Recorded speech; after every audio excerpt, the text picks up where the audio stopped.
Bismillahirrahmanirrahim. Oke. Assalamualaikum warahmatullahi taala wabarakatuh. Ambo Abah wa Iza, channel Abah wa Iza lah. Hari ini merupakan hari mula-mula ambo buat video teras tahu mana. Okey, jadi video ambo selama ni duduk cerita pasal lagu mana nak design workstation. Tagline dia Samsung Galaxy Tab S6. Orang kampung panggil Samsung Galaxy Tab S9 lah. Okey. Ni Samsung Galaxy Tab ambo lah, ambo buat kerja.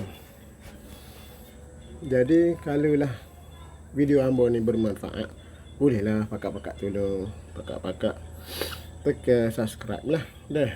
Okey. Jadi ambo nak ceritanya hari ni ambo nak sudah kerja design tu. Sebab bukan buat saja-saja ni. Ambo nak buat dan juga buat design dan juga ambo nak buat terus. Ambo buat cari jalan supaya dia lebih murah, lebih mudah untuk ambo cari kontraktor untuk buat. Gitulah lebih kurang. Okey, terima kasih. Nah, kita masuk milik ambo sikit, tunjuk hak ambo buat dah. Contoh kata ambo buat design kaedah yang sama, guna besi dan juga guna plywood. Ni. Jadi hak ni hak ambo buat dah. Jadi budak-budak akan tidur sini lah.